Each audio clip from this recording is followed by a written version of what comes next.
Here comes two.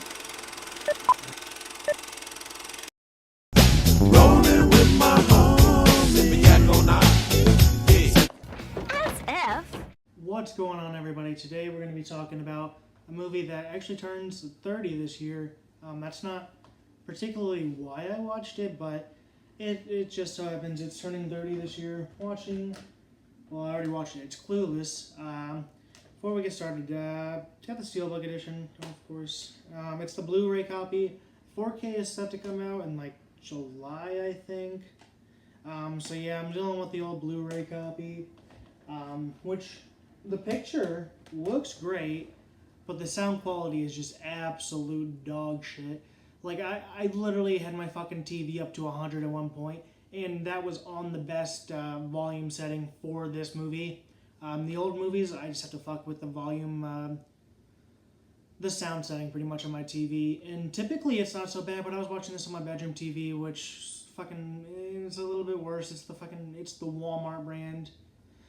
Didn't get a chance to watch it in the living room, but you know, we may do. I turned my subtitles on like usual. It's fucking fine. But yeah, Clueless, fucking Alicia Silverstone, and I guess Brittany Murphy, kind of. She's not necessarily a lead, but she kind of is. Paul Rudd, not necessarily a lead, but he kind of is. You know, it's mainly just Alicia Silverstone.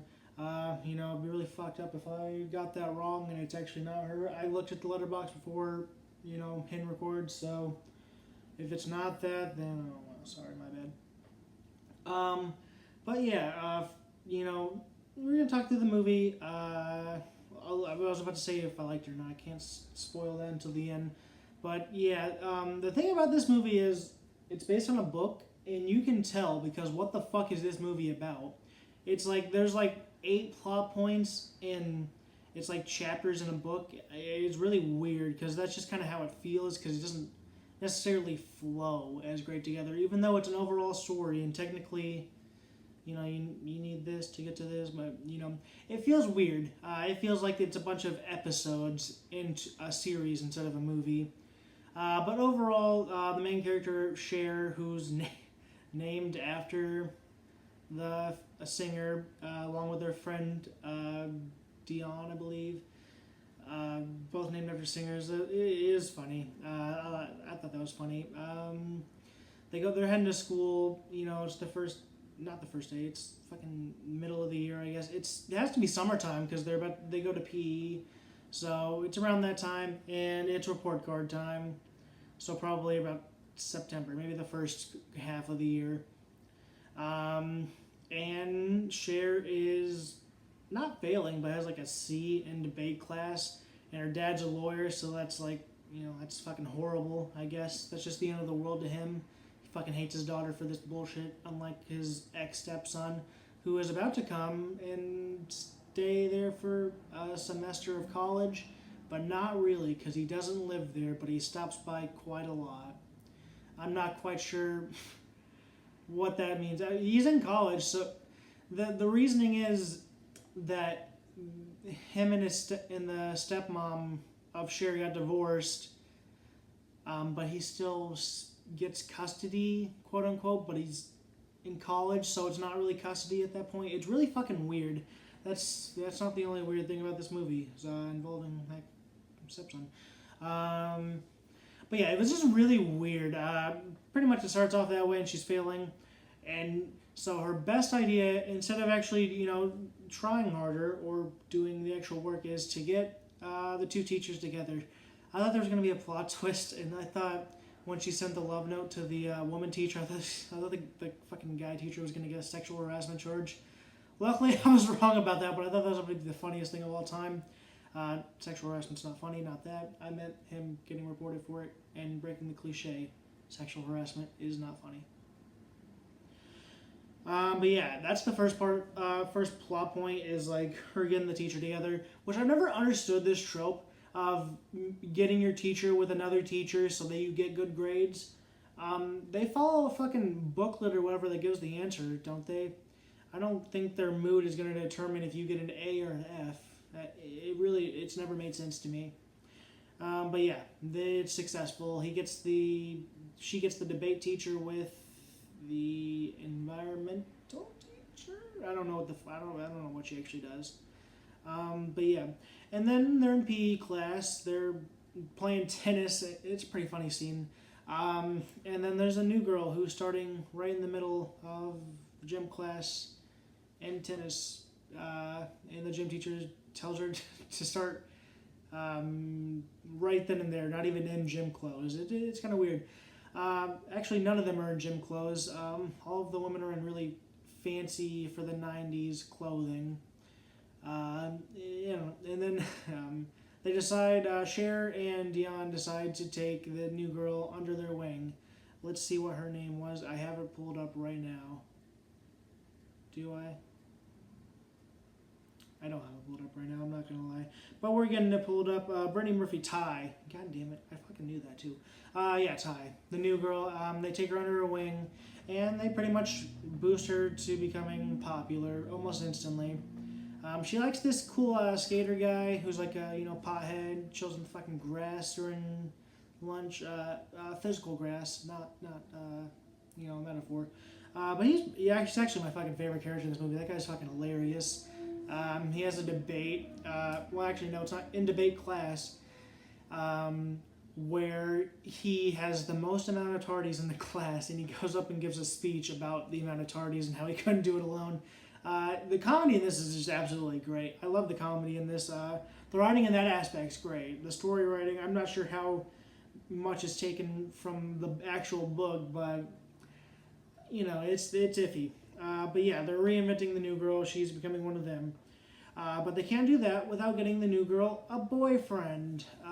Coincidentally, a boyfriend that Cher and Dion can also benefit from.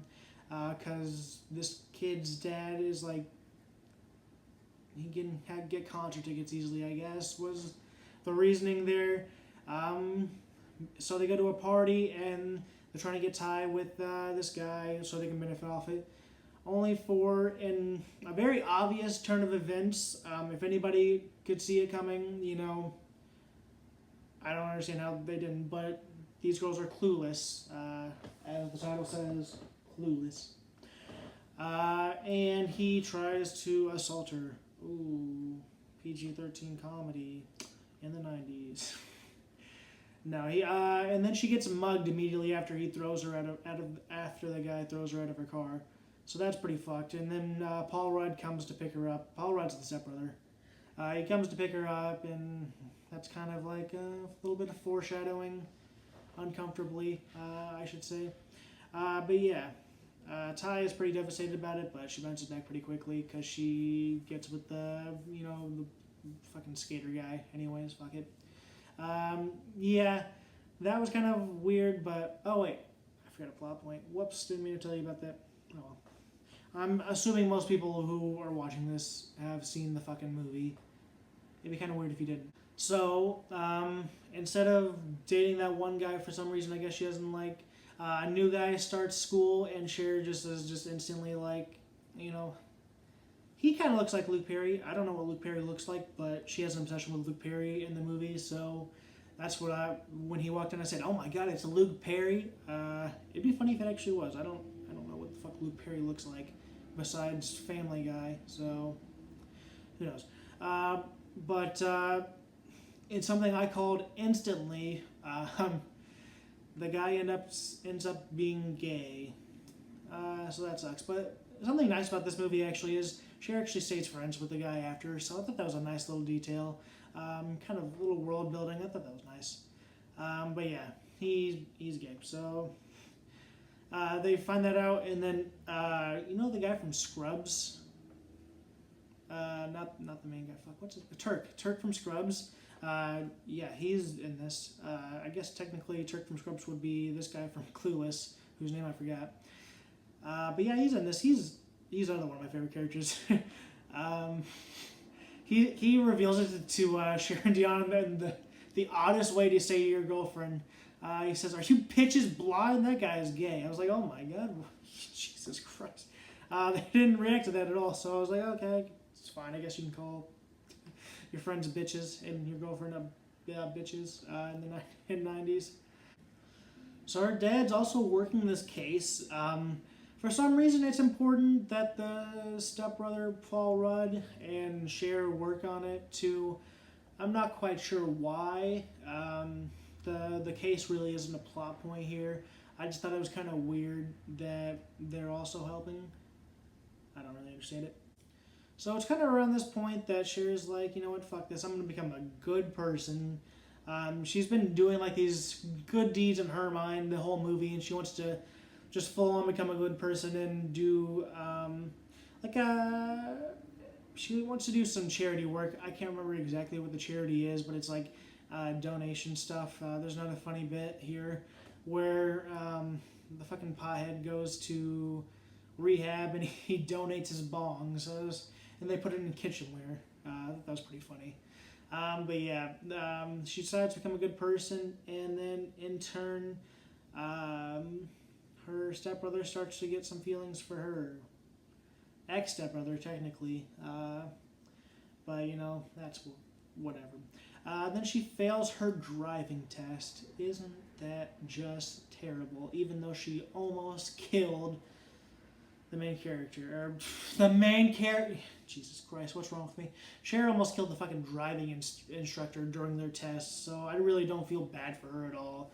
And then it's around this part that she discovers, hey, wait a second, I love Paul Rudd, who is her ex-stepbrother. I'm not quite sure. And then it's around this time that Ty is like, you know, maybe you could get me with your stepbrother. And she's like, actually, no, we're not going to do that whatsoever. Because she's in love with him. It's really weird. That's pretty much the rest of the movie is like, you know, just her trying to be a good person, and then she's like, Paul Rudd, you know, fuck me, even though you're 20 and I'm 15. It's really weird. It made me uncomfortable. Besides that, the only thing I can really say is there's a lot of goddamn product placement in this. Like, holy shit, an ungodly amount of fucking product placement in this. It's ridiculous. I remember there's Pepsi, there's some fucking food, there's other drinks. A lot of product placement. The mall. It's a lot. But yeah, the movie is kind of ending now around this point. Kind of wraps it up with the beginning with those two teachers actually getting married now. And there's a pool on who's going to catch the bouquet. So if Cher and Paul Rudd's character catch it, they get $200. Again, keep in mind they are ex-step-siblings who knows how long they knew each other. They could have known each other for 10 years. Since they were 5, and since she was 5. Who knows? You know, something that I want to know about this is how the dad feels about this. Because there's no way that everybody's just cool with her about to fuck her stepbrother, and then the dad's cool with it too. You know, there's just no fucking way. Her friends are cool with it.